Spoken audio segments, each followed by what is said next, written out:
Glória a Deus. Boa noite, irmãos. Boa noite, irmãos. Que a graça e a paz seja contigo, amém? Deus abençoe sua vida em nome de Jesus. Sempre bom poder estar na casa do Senhor. Eu louvo a Deus por todos os dias, por Deus nos dar esse privilégio de poder louvar, de poder glorificar. Cada dia para nós é como que um presente de Deus, é uma dádiva de Deus, né? E assim, Deus nos dá a responsabilidade tão grande de o que fazer num dia que Ele nos deu, né? E você com certeza tem feito a melhor coisa, você tem adorado ao Senhor, você tem glorificado ao Senhor, com certeza você tem feito a melhor coisa, amém, querido? E eu gostaria também de nessa noite conhecer o casal, é a primeira vez que vocês estão conosco? Primeira vez, né? Como que é o nome, seus nomes como são? Elton e Kátia. E a bebezinha? Fabiane? Amém. Bianca, Elton e Kátia. Deus abençoe grandemente a vida de vocês em nome de Jesus, tá bom? É sempre bom ter vocês aqui conosco e nós damos graças a Deus pela vida de vocês, tá? Tenha esse povo como que parte da família de vocês. Receba nós, se você puder receber nós como família, e nós ficaremos muito agradecidos. Toda segunda-feira, 8 horas da noite, quinta-feira, 8 horas também, e no domingo, 7h30, estamos aqui celebrando o nome do Senhor Jesus. Vocês já são nossos convidados, tá bom? Eu acredito também que a igreja deve ter algo para estar comentando com vocês. Amém, irmãos? Vocês podem me ajudar? Estendendo suas mãos, para Elton e para a Kátia. Diz assim comigo, 1, 2, 3. Você pode aplaudir ao nome de Jesus, pela vida do servo de Deus? Aplauda o nome do Senhor. Aleluia, Jesus. Glória a Deus. Queridos, eu vou estar pedindo para que você, por favor, possa estar abrindo a sua Bíblia, que é a palavra de Deus. Hoje, como foi dito, foi muito bem colocado, hoje nós estaremos celebrando a ceia do Senhor. Efésios, capítulo de número 2. Aí no versículo de número 8, a princípio, onde nós vamos estar lendo. Uma base daquilo que nós comentamos na escola bíblica hoje. Hoje teve escola bíblica, amém, irmãos? Amém. Teve escola bíblica hoje. Então, Efésios capítulo de número 2, versículo de número 8. Passagem muito conhecida, muito mesmo. Tenho certeza que você já leu muitas e muitas vezes. E se encontrou? Está escrito assim: porque pela graça sois salvos, por meio da fé. Isso não vem de vós, é dom de Deus. Fala assim comigo, não vem de mim. Não vem de mim, é dom de Deus. Aleluia. Com seus olhos fechados aí, em nome de Jesus, fecha seus olhos aí no teu cantinho mesmo. Pai amado, Pai querido, mais uma vez nos colocamos, Pai, sempre na tua dependência, como qualquer filho que entende que o Pai é superior, que entende que depende do seu Pai, coloca na tua dependência, Pai. Então nós nos colocamos mais uma vez na sua dependência, Deus, pedindo, Deus, nessa hora, continua nos alimentando, continua nos sustentando, assim como está escrito, que nem só de pão viverá o homem, mas de toda palavra que sai da boca de Deus. Exatamente dessa palavra, Deus, que nós queremos ser alimentados, que nós queremos, Deus, continuar sendo sustentados nessa noite. A palavra que vem da tua boca, no nome de Jesus, ministra aos nossos corações, conforme só o Senhor sabe, só o Senhor conhece. Nós esperamos, Deus, de ti, e colocamos nosso coração na tua presença, em nome de Jesus Cristo, amém, e graças a Deus.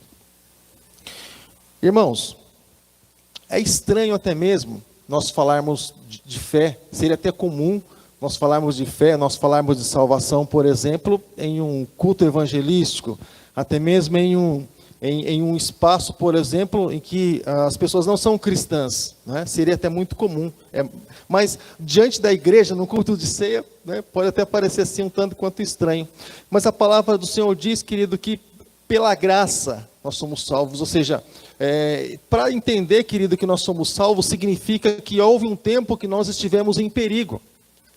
Nós estivemos em perigo muito mais do que o nosso corpo, mas a nossa própria alma, ela correu um certo risco. Quando, querido, lá juntamente com Adão, ou ligados em Adão, nós de certa forma fomos expulsos do jardim do Éden, por não estar ali em contato, ou até mesmo em conexão com a vontade de Deus. Onde Deus, por amor a nós, por amor ao homem, disse para o homem para que ele viesse a sair do jardim, para que ele não comesse a árvore da vida estando ele em pecado. E Deus, de muitas formas, ele tem suas maneiras de proteger o homem, e muitas vezes nós não entendemos. Muitas vezes nós não compreendemos a dimensão da sabedoria, da grandeza, do amor de Deus. E muitas vezes nós nos constrangemos e pensamos até mesmo, mas por que será que Deus age dessa forma? Querido, muitas e muitas vezes, na maioria das vezes, nós não vamos entender exatamente o que Deus está fazendo, o como Ele está fazendo, o porquê Ele está fazendo. Mas o que eu quero dizer é que todas as coisas que Deus faz é para o nosso bem, amém, querido? Então ele diz assim que pela graça nós somos salvos. Então, a partir do momento que o homem ele foi expulso do jardim do Éden, Deus sempre cuidando ali do homem, para que o homem ele viesse realmente a ser resgatado um dia. E Deus ele profetizou, o primeiro profeta ali diretamente na Bíblia, não são esses dedinhos que se levantam e diz assim, diz o Senhor, e às vezes não diz nada. Mas o primeiro profeta que você vê se levantando, querido, lá no jardim do Éden, é o próprio Deus, quando ele disse que da semente da mulher sairia alguém que esmagaria a cabeça da serpente, e isso aconteceu lá no Gólgota, lá na cruz do Calvário, onde através de Jesus Cristo, quando ele disse está tudo consumado, ele não disse, olha, está tudo consumado, vocês não precisam fazer mais nada, não. Ele disse, está tudo consumado, agora vocês podem fazer alguma coisa. Porque antes de Jesus, por mais que nós quiséssemos fazer alguma coisa, nós nunca nos aproximaríamos de Deus, não. Porque o pecado, ele veio trazendo essa distância. Livro do profeta Isaías, capítulo de número 59, diz que o nosso pecado nos afasta de Deus. Sabe, querido? E lá quando Jesus ele deu o brado de vitória, ele disse, está tudo consumado, como quem diz assim, Jesus ele veio, querido, na condição também de sumo sacerdote, claro, diferente dos sumos sacerdotes que até então se apresentavam uma vez por ano, onde ele fazia expiação do pecado dele e também das pessoas. Jesus Cristo ele veio de uma forma, mesmo assim sendo na condição de sumo sacerdote, mas diferenciado, porque o pecado não era de Jesus, mas havia lançado sobre ele. Mas ele veio fazendo expiação, o nosso pecado, querido, de uma vez por todas. Ou seja, a partir do momento que nós entregamos a nossa vida para Jesus, a partir do momento que nós dissemos, Senhor, eu quero te seguir, nós temos uma probabilidade muito grande de sermos salvos. Pastor, eu já não sou salvo? Depende do que você acredita. Se for na Bíblia, eu digo que a salvação é conquistada dia após dia. Se permanecermos até o fim, como diz a palavra do Senhor, ao que vencer, se há uma expressão que diz ao que vencer, porque muitos na caminhada não vão vencer, vão tropeçar e vão cair. 1.000 cairão do nosso lado, 10.000 à nossa direita. A questão é o que nós vamos, qual vai ser a nossa reação diante das adversidades, como é que nós vamos reagir diante de tudo isso. Mas, ou seja, se há o que vencer, então significa que vai acontecer ali que alguns perdedores vão aparecer pelo caminho. Mas, querido, há uma probabilidade muito grande de nós vencermos se nós permanecermos em Cristo Jesus, se nós entregarmos realmente a nossa vida para Jesus e não dermos ouvidos para as palavras, querido, que elas vêm muitas vezes tentando nos afundar. Sabe, querido? Porque, assim, aquilo que Jesus poderia fazer, Ele já fez. Mas muitas vezes nós precisamos brindar os nossos ouvidos, a nossa mente, o nosso coração, com relação às influências. Jesus, querido, Ele entregou sua vida na cruz. E Ele disse, vem e segue-me, vem até mim. Ele disse, vinde a mim. Ele disse, chegai-vos a mim. Talvez a parte mais simples é exatamente essa de se achegar a Jesus. Porque o caminho foi aberto. A carta de Hebreus fala a respeito de um novo e um vivo caminho, mas assim, nós precisamos caminhar, e você acredite ou não, querido, mas a coisa que mais tira pessoas da presença do Senhor nos nossos dias, são comentários, são notícias, é a própria mídia, é muitas vezes as pessoas que convivem conosco, e aparentemente têm, mas elas, pelas conversas, você percebe que ela não tem a mesma fé. Sabe, irmãos, porque toda conversa destrutiva, sabe que quando ela vem muitas vezes nos rodeando, querido, isso não vem de Deus. Sabe, irmãos, toda conversa que muitas vezes traz, querido, dissensão, facção, divisão, querido, isso não vem de Deus. E tantas coisas, tantas inversões de valores que muitas vezes se vê, sabe, querido, e eu louvo a Deus porque Deus ele nos dá a oportunidade de nós sermos usados por Ele. Mas infelizmente nos nossos dias, outras pessoas elas deixam ser usados e serem instrumentos do inimigo, até mesmo sua pessoa, ou até mesmo sua própria voz, ou até mesmo, querido, as próprias atitudes. Sabe, querido? Mas eu louvo a Deus que há um povo ainda que sai das suas casas para estar na casa do Senhor louvando e glorificando o nome dele. Amém, amado? Há um povo ainda que sai das suas casas para bendizer o nome daquele que é vivo, santo e reina e vive para sempre. E ele diz assim: pela graça sois salvos, ou seja, agora, a partir de Jesus Cristo, nós podemos fazer algo, nós podemos nos achegar a Jesus, nós podemos entrar, querido, no Santo dos Santos, ou seja, por meio da fé em Cristo Jesus. Isso não vem de vocês, mas é um presente, é um dom de Deus, é algo que Deus deu para cada um de nós. Significa que a salvação ninguém merece, nós não merecemos a salvação, nós não merecemos ir para o céu. E há que alguém diga que nós somos bons, deixa eu reverter isso, nós não somos bons. Nós, na nossa essência, somos maus. Nós temos alguma coisinha que vem lá de Adão, lá do passado. Se as pessoas fossem boas, elas não precisavam de Jesus Cristo. No entanto, elas precisam. Quando Jesus, na qualidade de homem, alguém disse assim: bom mestre, ele disse: há um que é bom, que é Deus. Ele estava na qualidade de homem também. Sabe, querido? Então nós entendemos que nós, sem Deus, querido, somos como que ovelhas desgarradas, cada um para o seu lado, sem o pastor, como diz o livro do profeta Isaías, assim somos nós. Mas a palavra do Senhor diz lá no começo do Evangelho de Mateus, que quando Jesus ele veio pregando, querido, é como que uma luz raiou, uma luz brilhou, e a esperança acendeu no coração daquelas pessoas, e ele disse: é chegado o reino de Deus. Hoje nós podemos entender, querido, que o reino de Deus ele pode estar na nossa casa, amém, amado?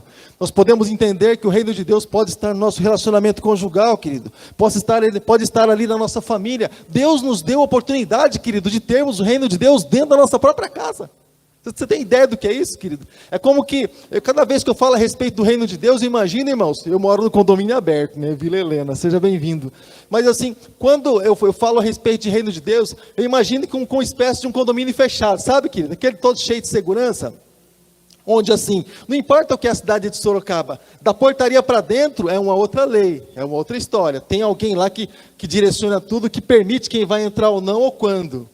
Eu entendo que cada vez que nós falamos a respeito do reino de Deus, da mesma forma, querido, nós estamos em um mundo que ele anda numa direção do próprio sistema do mundo, do príncipe desse mundo, que direciona para um lado, mas o que acontece, querido, naqueles que estão debaixo da autoridade do reino de Deus, é totalmente diferente. Quem determina, querido, isso aí vem do céu, amém, amado? Isso é coisa que Deus ele permite, querido. E quando Deus ele dá uma palavra, irmãos, pode o homem se espernear, pode Satanás fazer birrinha, pode acontecer o que tiver que acontecer, querido. Quando Deus, querido, ele libera uma palavra, você pode ter certeza que vai acontecer. Uma coisa maravilhosa que eu estava meditando por esses dias, a respeito das profecias, eu acho maravilhoso assim, quando nos evangelhos, por exemplo, faz questão de destacar as profecias. E uma das profecias que, por exemplo, aconteceram quando, por exemplo, Jesus ele foi crucificado num período da tarde, onde se o sujeito fosse muito forte, ele não morreria no período em que o corpo dele pudesse ser retirado. E alguma coisa precisava para acelerar a morte daquelas pessoas, para que o corpo fosse retirado, porque quando entrasse 6 horas, já contaria como sábado. Então estava lá o primeiro, não havia morrido, e as pernas dele foram quebradas e acelerou a morte. Crucificação, asfixiado, asficção. Ele morre por isso. E aí, o segundo também não havia morrido e quebrou as pernas e até então veio então a falecer. Quando chegou na vez de Jesus, as pernas de Jesus não poderiam ser quebradas, irmão. Fazer o quê? Sendo que é o que estava acontecendo na época. Quebrou de um, quebrou de outro, e agora? A palavra vai cair por terra? Porque está escrito que nem um tio, nem uma vírgula vai passar ali do que está escrito. Tudo vai acontecer. E é interessante que quando se chegou na vez de Jesus, querido, ele já havia dito: Pai, nas tuas mãos eu entrego o meu espírito. Por mais que ele estivesse na condição de homem, ele tinha autoridade sobre a própria vida. E ele já havia morrido. Jesus morreu? Bom, isso aqui não precisa quebrar nada não, deixa para lá. E a Bíblia diz que nenhum dos seus ossos serão quebrados. Mas isso para que se cumprisse a Escritura Sagrada. Porque o cordeiro precisava ser perfeito. Como que um cordeiro de ossos quebrados seria como sacrifício para Deus? Não poderia ser um sacrifício perfeito. Você entende? Então nada dele foi quebrado, para que o sacrifício realmente pudesse ser compatível com aquilo que Deus havia pedido. E aí continua dizendo assim: não vem das obras, para que ninguém se glorie. Deus, ele nos cerca por todos os lados. O Salmo de número 139 diz, né, que o Senhor, ele nos cerca por trás e por diante, e antes que a palavra venha sair da nossa boca, ele já sabe tudo o que vamos falar. Mas a palavra do Senhor nos cerca, querido, quando ele fala a respeito das obras. E alguma coisa que exalta, assim, diretamente o homem, né, que engrandece, assim, o homem, exatamente as obras. As pessoas, você vê, por exemplo, as pessoas aí, os nobres, né, fazendo obras, né? E para que ele faça a obra dele, querido, precisa ter uma câmera ligada, senão ele não consegue fazer obra sem câmera ligada. Liga a câmera, tira foto. Eu vou dar uma marmita que tira foto. Marmita, o que está pegando a marmita? Obra. Tira foto. Filma aí, sabe? E funciona mais ou menos assim. A palavra do Senhor diz que aquilo que a mão esquerda dá, a direita não precisa ficar sabendo. Para que isso seja reconhecido por Deus. Caso contrário, pode trocar a trombeta à vontade, mas a tua recompensa já está sendo aqui na terra. Então, sabe, querido, e ninguém, absolutamente ninguém é salvo pelas obras. Nós fazemos obras porque somos salvos, mas nós entendemos que aquilo que nós fazemos, querido, de maneira nenhuma vai interferir na nossa salvação. O que interfere na nossa salvação exatamente, querido, é a nossa vida diante do Senhor. É aquela palavra que diz que sem santificação ninguém verá a Deus. É aquela palavra que diz que nós precisamos estar firmes diante do Senhor Jesus, entrando pelo caminho, o único caminho que leva à vida. Sabe? E ninguém, querido, absolutamente ninguém. Paulo, quando ele fala a respeito disso, ele diz assim: olha, eu posso entregar meu corpo para ser queimado, eu posso dar todos os meus bens aos pobres. Ele deu uma relação de coisas e disse: olha, se eu não tiver amor, é como se nada, absolutamente nada disso aproveitasse, nada disso vai me aproveitar. E quando nós falamos a respeito do amor, Jesus diz assim: olha, aquele que me ama, ele segue os meus mandamentos. Então, quando eu faço essa ligação, eu entendo que eu posso fazer o que eu tiver que fazer, mas eu preciso da palavra de Deus, do mandamento de Deus, para eu conseguir algo ali diante do Senhor. Sabe, querido, então, o Senhor disse, olha, que ninguém é salvo pelas obras, mas quando nós entregamos a nossa vida para Jesus, aquilo que nós fazemos como obra, a palavra do Senhor diz no livro de Apocalipse que nos segue, ou seja, aquilo que nós fazemos como obra, e realmente como obra, não para nos engrandecer, mas nós fazemos como obra para realmente abençoar, nós entendemos que serve como um galardão, ou seja, uma recompensa que nós vamos ter diante do Senhor. Nós seremos recompensados por isso, quando fazemos ele de coração aberto. Sabe, irmãos, Deus ele não recebe nada forçado, de maneira nenhuma. Tudo que Deus recebe, querido, é de maneira voluntária. Tudo. E você pode ver, Deus não aceita batismo de criancinha, por quê, irmãos? É até interessante, né? É inocente, né? Aproveita que está inocente, acabou de nascer. Então, faz lá o batismo. Não, Deus não aceita. Porque a criança, ela precisa decidir realmente aquilo que ela quer. Para que ela seja aceita realmente por Deus, seja na época do batismo ou não. E é por isso que também quando nós vamos, querido, para a igreja, forçado, né? Quantos aqui foram agredidos pelo Espírito Santo? Lá nas suas casas ele obrigou vocês a estarem aqui. Quantos foram agredidos? Ameaçados por Deus. Deus bateu lá na porta da sua casa, te ameaçou com a peixeira, falou: hoje você vai na igreja, cara. Hoje você vai na igreja. Ou vai ou vai. Foi assim que aconteceu? Aí você falou: não, Senhor, eu sei do teu poder, eu vou. Fala assim como aquele homem, né, que disse: eu sei que tu és rígido, eu sei que o Senhor planta onde não colhe, né? Então, sabe, querido, não, de maneira nenhuma. Mas a palavra, querido, que veio sobre as nossas vidas por causa de uma entrega que fizemos lá no passado, entregamos nossa vida para Jesus, é uma alegria que bate dentro do nosso coração, como disse o salmista: alegrei-me quando me disseram, vamos à casa do Senhor. Precisa realmente ser esse prazer, querido, do nosso coração, para que realmente venha valer algo no mundo espiritual. Eu não venho na igreja, eu moro aqui, né? Mas eu não venho na igreja, querido, porque eu estou na escala. Não venho na igreja porque tem que cantar, porque tem que tocar, porque tem que pregar. Eu venho na igreja, querido, porque eu preciso adorar o nome do Senhor, porque isso faz bem para a minha alma. Nós necessitamos, querido, da graça de Deus. Necessitamos de cantar ao Senhor, de adorar ao Senhor. De um tempo para cá nós colocamos um radinho aqui na nossa casa, né? Tem um radinho, ele fica ligado 24 horas. Ele fica num lugarzinho assim, bem escondido, e ele fica assim, num tipo de um som ambiente. Então a gente acorda de madrugada, Fica assim um louvor tocando, né? O dia inteiro, de noite, louvor tocando. A gente acorda assim, sabe? Aquele louvor cantando assim, tocando. Sabe que maravilha? Ou seja, mas isso faz bem para a nossa alma, irmãos. Tirar a nossa alma da angústia, dos problemas do mundo. Sabe, muitas vezes a gente fica, às vezes com a nossa alma batida, como diz no livro de Salmos, né? Porque está batido a minha alma, porque tu perturbas dentro de mim, e muitas vezes tantos problemas, tantas aflições, e a gente acaba se entregando a isso, se envolvendo com isso, e muitas vezes não conseguimos sair, e a gente diz assim, eu estou muito triste, eu estou muito abatido, depois que saiu da igreja ainda, estou muito abatido. Eu saí da igreja, eu saí pesado, parece que Deus não falou comigo hoje, Deus não ministrou no meu coração, sabe, querida? Muitas vezes, irmãos, aquilo que nós deixamos prevalecer dentro de nós, aquilo que muitas vezes alguns dizem, né? Não vou dizer o grupo de pessoas que diz isso, mas você já vai entender, né? Aqueles que dizem assim, nem tudo que é prioridade, ou que a gente coloca como prioridade, é prioridade, mas acaba tomando conta da nossa vida, e muitas vezes não sabemos por quê, sabe?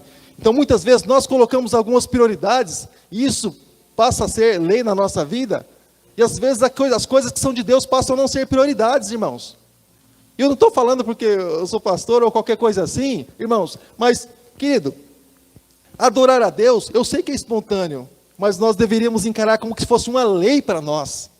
Como o povo, por exemplo, os hebreus de ano em ano, onde eles iam? Eles iam adorar ao Senhor em Jerusalém. Eles tinham que ir lá. Era lei, era regra, o judeu ele tinha que ir para Jerusalém para adorar o Senhor. Eles estavam espalhados, mas eles estavam lá, como foi lá a respeito da perda de Jesus, né? Cadê Jesus? Não sei onde está. Volta lá buscar, depois de 2 dias está no templo. Ou seja, mas isso deveria ser algo assim, querido, porque é questão de sobrevivência. Nós precisamos estar bem. Nós precisamos estar fortes. Nós precisamos estar saudáveis. Nós precisamos estar com as nossas esperanças, querido, sempre renovadas. Nós precisamos estar sempre, querido, motivados, irmãos. Você sabe por quê? Porque tem um mundo lá fora, irmãos, que é programado para matar, programado para roubar e programado para destruir. É por isso que nós precisamos sair bem daqui. Lá, meus irmãos, Satanás com seu sistema lá fora, não pergunta qual é a nossa estrutura, irmãos. As coisas simplesmente vêm acontecendo. Elas vêm acontecendo, querido, e as pessoas elas são influenciadas. Então nós precisamos sair daqui bem. Nós precisamos confessar os nossos pecados a Deus, precisamos nos fortalecer, como é o caso de hoje. Fortalecer. A ceia é também, além de todas as coisas, fortalecimento para a nossa alma. Nós precisamos disso. Sabe, querido, é questão de necessidade. E Deus, Ele é sempre maravilhoso. E Ele é aquele que dá a oportunidade todos os dias de nós recomeçarmos. Ele é aquele que dá a oportunidade todos os dias de nós suprirmos as nossas necessidades. Existem coisas que nós queremos, existem coisas que são necessidades para a nossa vida, e essas sim são, querido, e deveriam ser prioridades para cada um de nós, tá bom, querido? Família é prioridade, amém, irmãos? Deus, acima de todas as coisas, prioridade. Os nossos momentos, querido, de meditação na palavra, irmãos, de Deus, todos os dias, pelo menos por um período de tempo, não sei quanto tempo, às vezes uns um pouco mais, outros um pouco menos, mas deveriam ser prioridades para as nossas vidas. É questão de sobrevivência. Então muitas pessoas, irmãos, elas não estão bem, irmãos, é porque elas não estão comendo, ou têm dificuldade de se alimentar, sabe? Ninguém que entra num restaurante onde está tudo pago, pode sair com fome, irmãos, eu não vejo isso como algo normal. E nós vemos a igreja como um restaurante de Deus, um espaço onde nós podemos nos alimentar. Sabe, querido? De repente você pode pensar assim, nossa, o pastor fala muito grego, eu não entendo muito bem o que ele fala. Quem dera eu falasse grego. Mas, sabe, querido, mas você pode vir perguntar, pastor, eu quero me alimentar, eu quero que você explique de novo, eu não entendi. Querido, o mais importante é que você saia daqui alimentado, você saia sustentado pelo Senhor. Quando você está cantando a Deus, louvando a Deus, é Deus que você está louvando. Mas o refrigério precisa descer sobre as nossas vidas quando fazemos isso. Quando ouvimos, recebemos da palavra de Deus, sim, querido, somos em muitas pessoas, mas Deus, Ele trata no individual através do seu Espírito Santo, e Ele nos trata, Ele nos dá graça, Ele nos fortalece também, Ele nos ajuda na caminhada. Ou seja, se nós temos tudo isso, querido, para que nós venhamos estar fortalecidos nessa caminhada do dia a dia, então nós precisamos sair daqui bem. Melhor do que nós entramos, pelo menos nós precisamos sair. Amém, irmãos? Glória a Deus. Essa noite também, querido, nós temos a oportunidade de... Essa noite nós temos a oportunidade de estar participando da ceia do Senhor. Tá bom, querido? Estaremos... eu quero convidar aqui nessa noite os pastores, quero convidar os nossos obreiros para estar aqui em nome de Jesus. Amém? E é um momento assim, querido, muito especial. Um momento muito especial para cada um de nós. Sabe, irmãos, então eu acho assim bem interessante, porque eu não sei como é que foi a sua história, sabe? Eu não sei como é que foi a sua história antes de Jesus Cristo. Eu sei dizer a respeito da minha, foi terrível a minha história antes de Jesus. Mas cada um chega de uma maneira. E nós vemos muitas vezes, muitas pessoas chegarem assim, literalmente destruídos na presença do Senhor. E lá na frente você vê aquilo que Deus faz na vida do homem. Então, eu acredito que tudo é a partir de uma entrega. Amém? Mas eu quero ler com você aqui nessa noite o que está escrito na primeira carta de Coríntios, 1 Coríntios capítulo 11, a partir do versículo de número 23. 1 Coríntios capítulo de número 11, verso de número 23, da palavra